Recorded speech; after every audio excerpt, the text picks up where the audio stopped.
Je vais revenir sur la provocation, la question provocatrice. Comme l'a montré DC,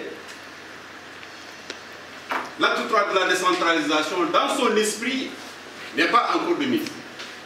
Dans son esprit et dans sa finalité, n'est pas encore concrétisé. On est dans le process.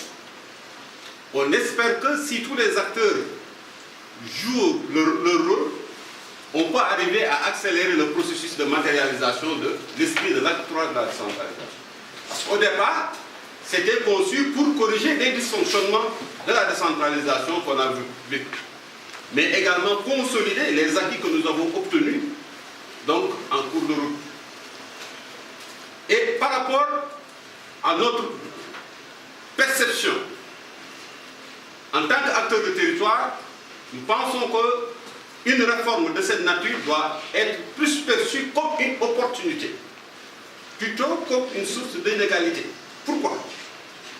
Parce que les territoires sont attendus à monter en puissance pour développer des initiatives qui leur permettent de mobiliser des ressources endogènes en complément de ce que l'État met en œuvre, en complément de ce que l'État met à leur disposition. Parce que comme vous le savez, il n'y a pas un État en Afrique, en général, les pays sous-développés, qui a les moyens de sa politique. Et il nous faut, en tout cas, frapper, agiter les ressources au plus profond de nos territoires pour pouvoir engager les acteurs dans une dynamique de responsabilisation ou d'autopromotion.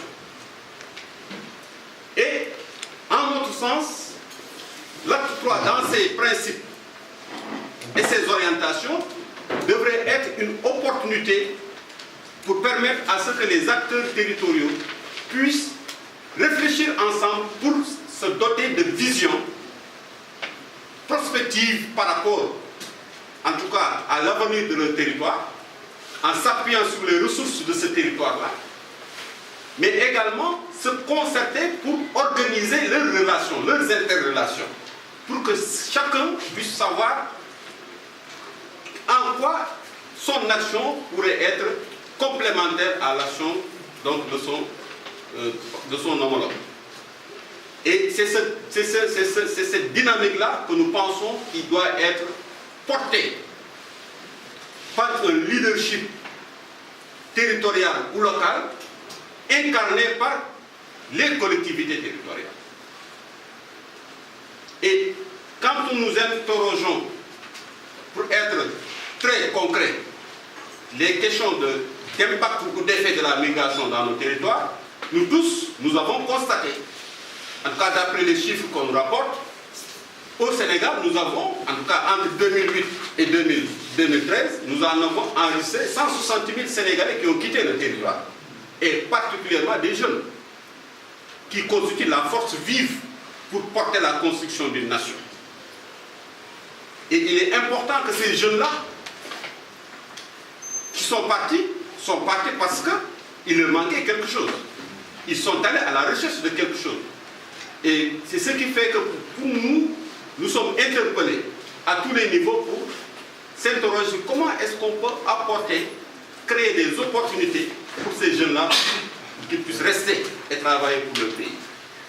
Et quand on regarde les questions d'effet sur le plan du financement de la migration, on nous rapporte que près de 2 000 milliards ont été mobilisés à travers des transferts provenant de la migration en 2016. 2 000 milliards, c'est important. C'est presque 14% donc, du PIB de notre pays. Et je ne pense pas qu'il y a beaucoup de secteurs qui sont capables de générer autant de ressources dans le PIB national. Et maintenant, la question, c'est de savoir comment orienter ces ressources des migrants vers des actions qui servent l'investissement qui contribue à la promotion des territoires. C'est ça la grande question. Et nous pensons que les cultures locales ont un rôle important à jouer.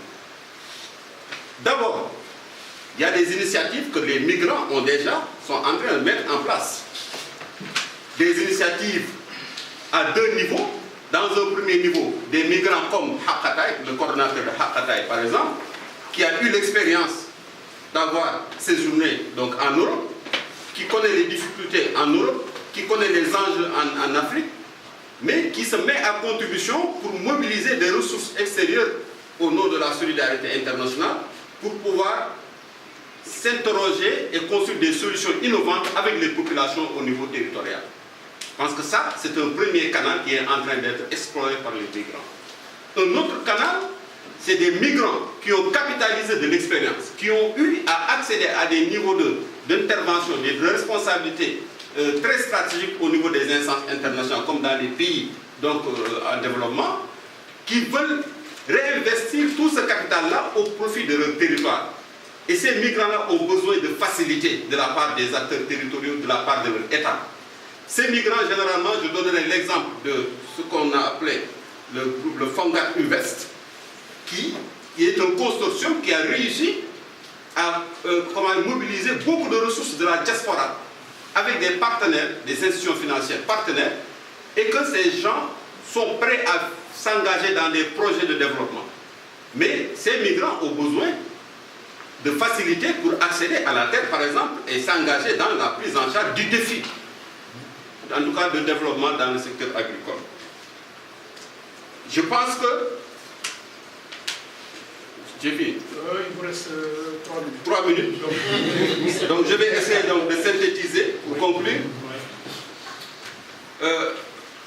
Et c'est les messages clés que je voudrais lancer à l'attention des collectivités territoriales.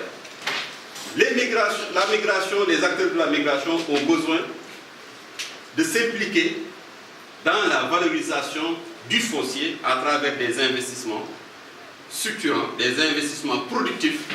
Et pour cela, le capital étranger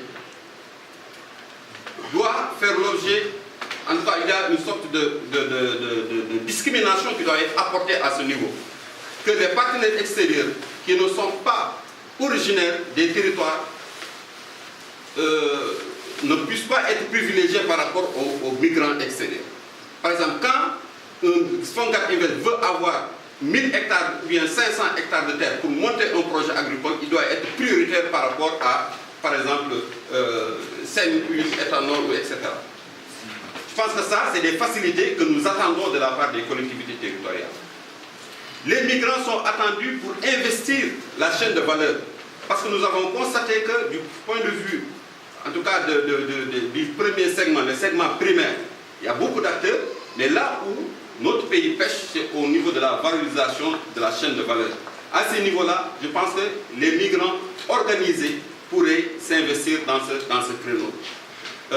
Également, pour être très concret sur une initiative qu'on pourrait suggérer aux collectivités locales, c'est la mise en place et l'animation de plateformes au niveau local qui regrouperaient les migrants. Et quand je dis migrants, c'est les migrants de retour et les migrants qui font les va-et-vient, pour au moins leur donner l'occasion de capitaliser leur expérience, c'est-à-dire organiser des échanges d'expériences pour avoir des témoignages de migrants sur leur vécu à l'étranger, sur leur vécu en termes de bonnes pratiques pour pouvoir impulser une dynamique de développement territorial.